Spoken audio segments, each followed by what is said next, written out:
Hey everybody, welcome to another episode of the Patriot Games. Today I have a huge pile of gear in front of me, and we're going to be talking about the gear that I used in the Patriot Games, my first competition.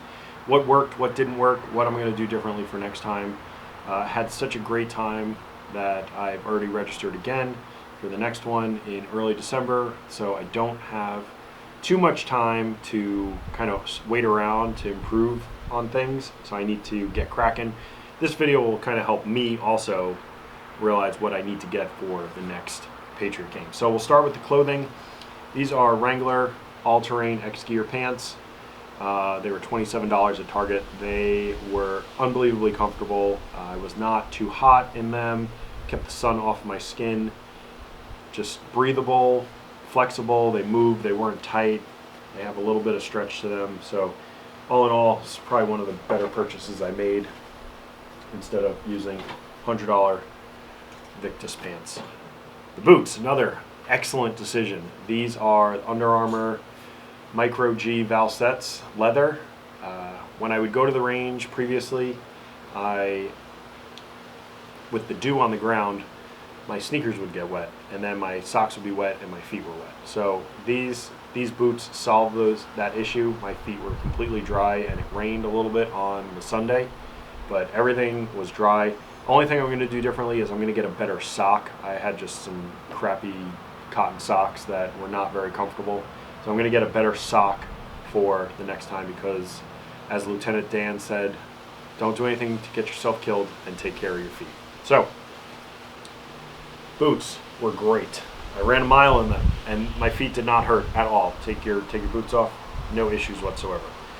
Our first event was concealed carry portion, and with that I had my P320 X Compact with the Romeo 1 Pro. This is unloaded, and then I had that in a Tier 1 concealed Axis Slim holster with the extra, I guess they call it a sidecar maybe, I don't even know, I'm making that up, for a mag over here.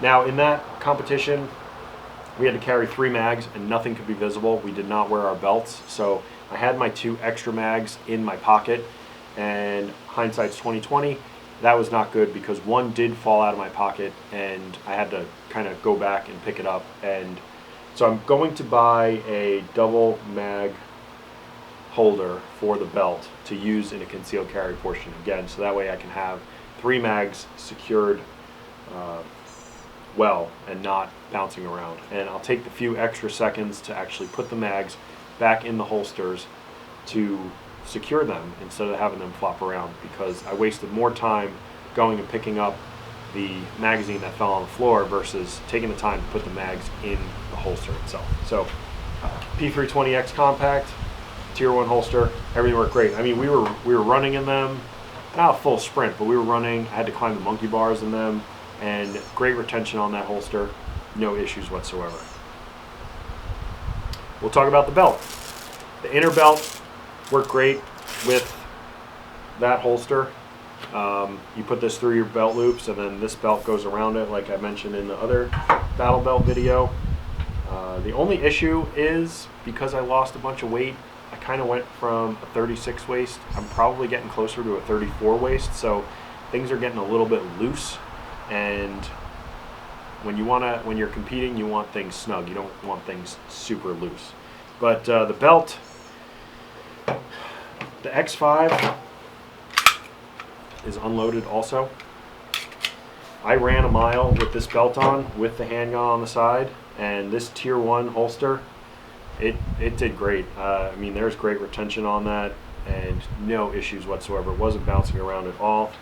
The only issue I kind of had was in the second event with the suit up, we had to buckle. We had to put our plate carrier on, we had to put our belt on, and they were in a bin. And the only thing was this belt buckle, or this buckle, got switched around. So when I was trying to go too fast, I couldn't get it in because it wasn't the right way.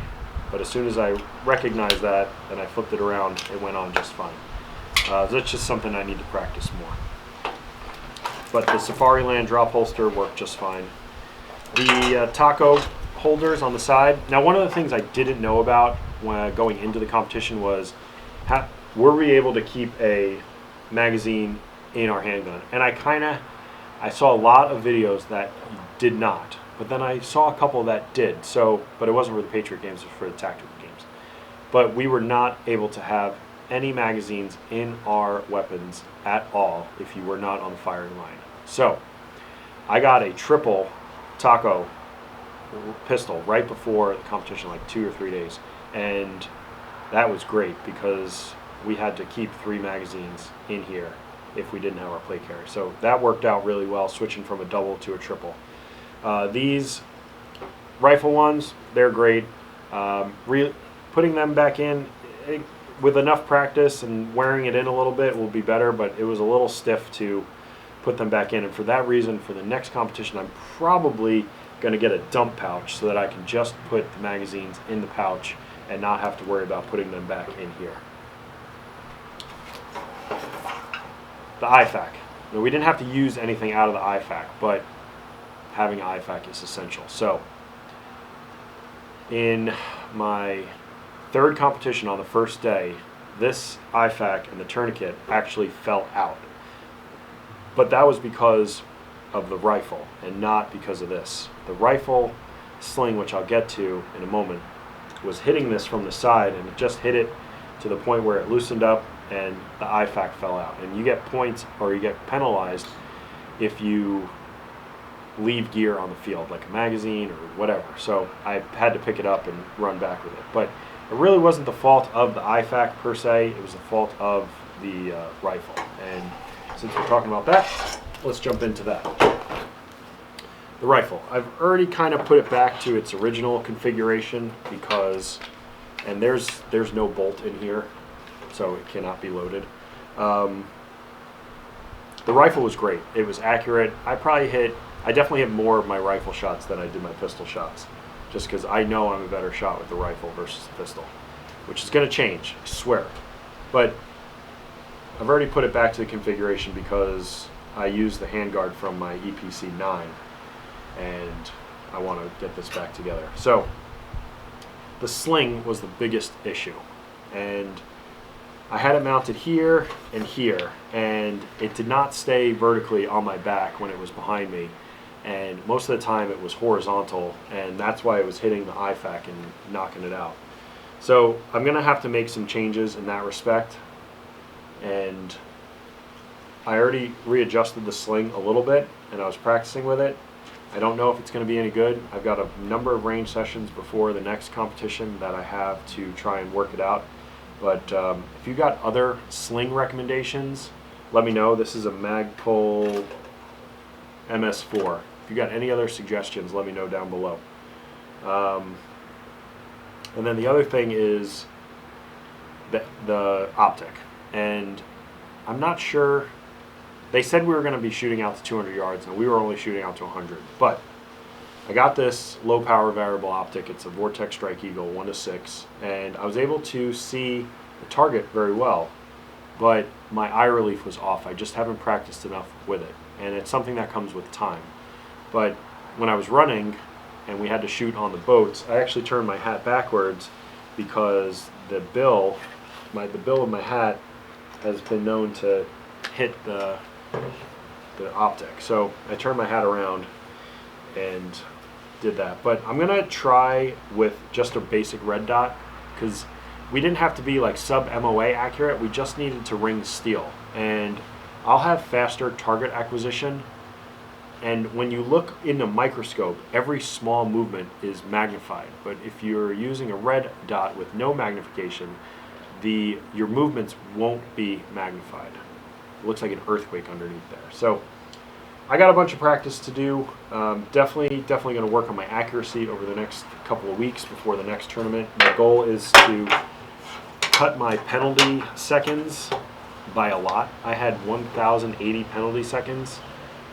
I think it was 1,080 seconds. It doesn't say, it just says penalty 1,080, so I don't know. But got some work to do. Hearing protection, the batteries actually went out when I was on my run. I guess I left it on, but I don't think I've ever changed the batteries, and I've had these for a few years. They were a little corroded on the inside. Luckily I had replacement batteries or spare batteries in my bag, And these are 3M Peltor Sport, and they got really good hearing protection, and they're slim. They're not very big. So when I put them on, they don't stick out too far that anything's going to hit them. So really good hearing, ear pro. And then the glasses. I have Smith glasses. These are just sunglasses because it's bright out here. But a lot of people, after they came back from their run, they were fogging up, having to shoot prone on the boat. And a lot of people tilted their glasses down to be able to see because they were fogging up so bad. That's enough of that. We'll go on to the plate carrier.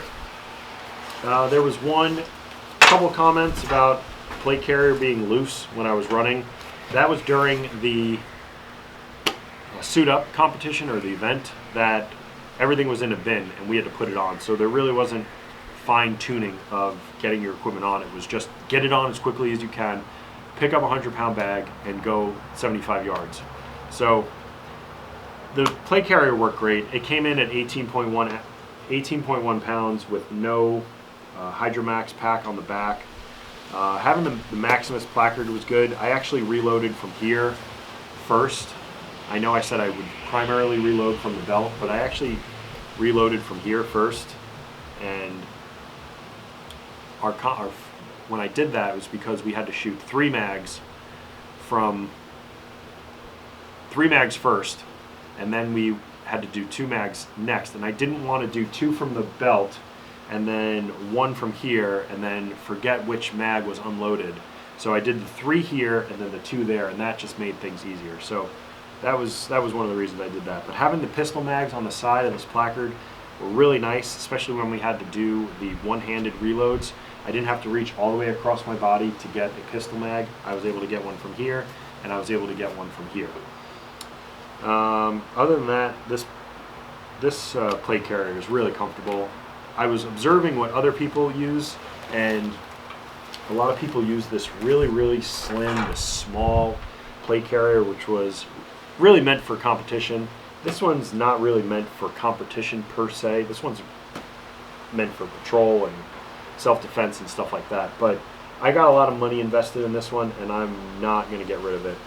I might consider it if I really continue to do this, but for right now, I'm sticking with this HRT Tactical Rack plate carrier.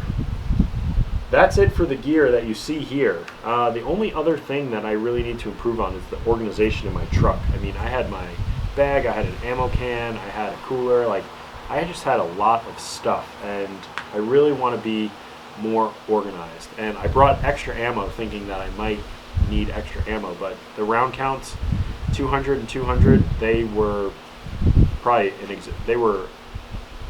they told us more than we actually needed. So definitely want to be more organized for the next competition. I brought a tent with me, I had a cooler, I forgot chairs the first day, so definitely a lot of things that I'm going to work on. But in terms of all my gear, I did not make many mistakes, and that is good because I really didn't waste any money on stuff except for the Hydromax pack, but I can use that in the future. So that's going to do it for this one. Like and subscribe, leave a comment in the comment section below. If you have anything that you can add to this, let me know down there. Check out my affiliate links. There's a lot of sales going on right now. If you're interested in making your own one of these, check out the Ballistic Advantage Aero Precision, and Medical, Dark Angel Medical, and yeah, that's going to do it. We'll see you in the next video.